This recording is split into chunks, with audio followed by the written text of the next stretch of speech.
My boyfriend wants to move in with me. I want him to live alone first. My boyfriend and I have been together 10 months. He lives with his parents and younger brothers, 10, 16, 18, no sisters. Before current events he was over my place basically every night. A couple nights ago he said that he wants to move in with me, if I'm up for it. I've been to his place more than once, and I've seen how their dynamic works. His mother does everything for all 5 men in that house. Cooking, cleaning, the works. Basically all they have to do is put their laundry away after she washes/dries/irons/folds it. The reason the parents aren't forcing them to contribute is that this was the parents' agreement.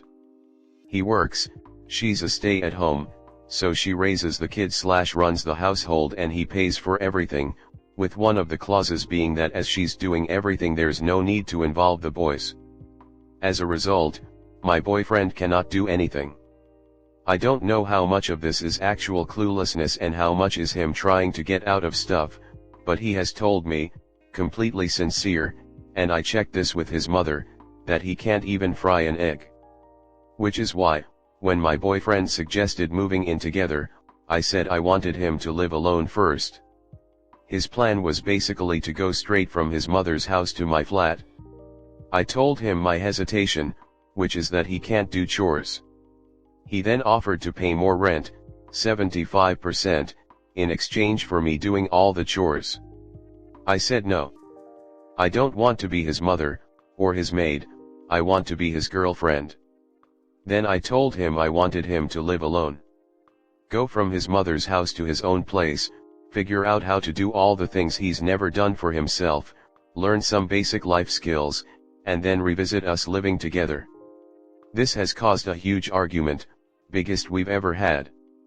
He's taken me saying he has no life skills as an insult, which it kind of was to be fair, and has basically said that clearly I don't want to live with him at all as I pushed the moving in time back and have only said we'd revisit after a few months of him living alone, and I did say revisit because I wanted to make sure he actually knew what he was doing and wouldn't immediately switch back to offering more rent for no chores. This was all a couple nights ago and he's just stopped talking to me. He's at his mom's, he's online, he's talking to mutual friends who have said he is responding, he just won't answer any of my calls/texts. He's told our friends what happened and they're all on his side, saying I was really mean/cruel. I love him, and I do want to live with him eventually, I just don't want to live with him if I'm doing everything, and the one thing I don't want is him paying extra for me to do all the housework. Is there some sort of compromise, or some option I'm not seeing? What can I do to fix this? TLDR, boyfriend is incapable of doing any household chores. He wants to move in together.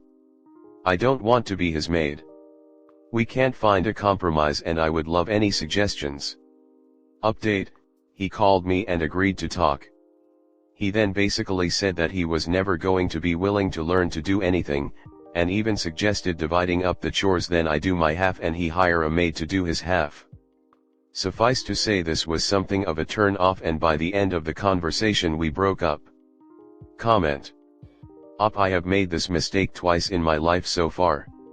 Do not move in with a partner just because it's convenient.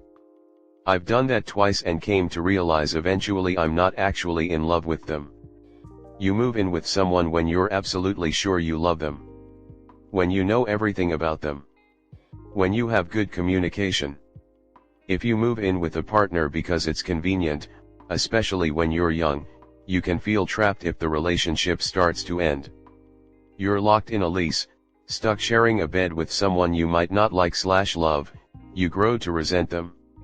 Or maybe you do actually love them, I can't speak for you two, but I definitely wouldn't be able to even respect someone that couldn't do their own damn laundry. Another reason not to move in with your BF is yes, he definitely needs to grow the fuck up. He needs to learn life skills like you said, and the fact he blew up on you for pointing that out shows he needs to mature a ton before he moves in with a girlfriend. You are absolutely in the right, don't give in to him. I moved straight from my parents' house to my GF's place at 19. I wasn't even clueless at that age. I cleaned up after myself, and could cook and do all my washing if I needed to, but I still wasn't prepared to move from home. There is so much to leaving home that hit me hard. Things like budgeting, organizing bills, learning to balance nights out and friends with having to stay in and clean the place, unclog toilets, the list goes on. If he's already making excuses and trying to pay you to become his maid, I'll bet every penny on him not even trying to help with anything and leaving it until it annoys you so much you do it all yourself. He needs to grow up big time and realize there's so much more to learn in life. You think you have it all figured out until life slaps you in the face with not enough money for rent. I agree. The fact that he offered to pay more rent in return for you doing all the chores shows that he does not plan on doing anything to help around the house. To be fair to him, he might not realize everything that is involved with running a house. The budgeting like you mentioned, as well as how much cleaning and tidying has to be done in order to keep a nice home. Next story 2. Husband cheated on me with his fit and skinny gym friend. I came home from work early. I'm an OB nurse, so my hours are pretty unpredictable, and found female sneakers in the garage that weren't mine. At that point, I sort of already knew what I'd be walking into. My husband has recently become very fit and has been consistently going to the gym, during which he made a female friend who he even brought home for dinner last week. She's beautiful and thin and everything I am not, which instantly made me feel horrible. So, I talked to him about it. He encouraged me to build my confidence and reassured me he loved me and would always be loyal to me.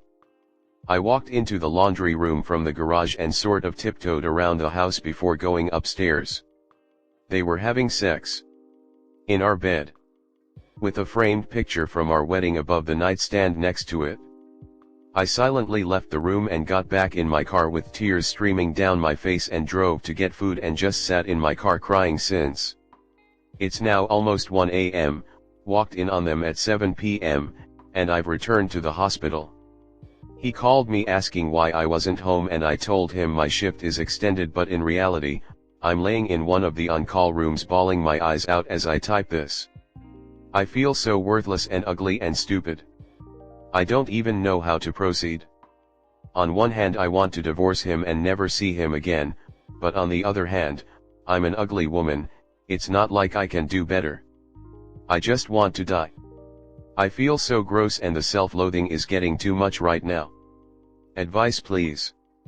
Thank you all for the kind comments and support. Please stop commenting, however. I think I've heard just about everything, including some horrible things about my weight. I don't care about internet points or whatever, and the notifications are getting crazy. Reading through these comments has been a nice way to keep myself sane these past few hours. I still have no idea what I am going to do, and I know everyone wants me to leave, but a marriage is more than can be illustrated with a couple of words on a website. He was a great husband and I can't help but feel at fault for neglecting myself weight-wise. I don't know if I will stay, but that's all I really know right now. I didn't expect this to blow up as much as it did, and while I'm incredibly grateful for all the nice and supportive comments, please stop messaging me about how I should stop eating or laugh at me for expecting a faithful husband while being overweight. It is incredibly upsetting and I am already going through a lot. I feel I need to clarify since everyone seems to care that I had food after I found out. I had been working a shift from 7 a.m. to 6:30 p.m. during which I had been all over the place. I had lunch at 11 a.m. and nothing else until I left. I was starving and hurt and driving around with tears streaming down my face. Please stop harassing me about that. Comment. Up, listen to what this person wrote. No one deserves to be cheated on. Someone who betrays your trust that way is an ugly person, regardless of what they look like on the outside. And what's on the inside is a lot harder to change than what's on the outside. Also, why are you so afraid of being alone? There is a lot of freedom with being single. Being in a relationship is extremely overrated, and it's only better if the person you are with is truly there to love you, care for you, and do all they can to make your life better. Otherwise, You're wasting your time on something with a clear expiration date when you could be happy alone, exploring the world and not worrying about dead weight in your life. I also read your previous post about you being insecure and him bringing this woman home. When someone is cheating, there are a lot of steps involved. It's not just them meeting and 1 second later, they are suddenly in bed having sex. There was a meeting first, they talked, eventually proceeded to a car, drove to your house, went inside, and so. During each and every step of the way, he had the opportunity to stop it, to say no. But he did not use this option anytime. He went on to have intercourses with his friend in your home. I can imagine how you feel. It must be horrible to find out in person that your partner is cheating on you. However, if you consider that there were so many steps involved and that had the opportunity to refrain from cheating on you every second along the way, you might see that he did it with full intention. It is totally up to you how you react to this.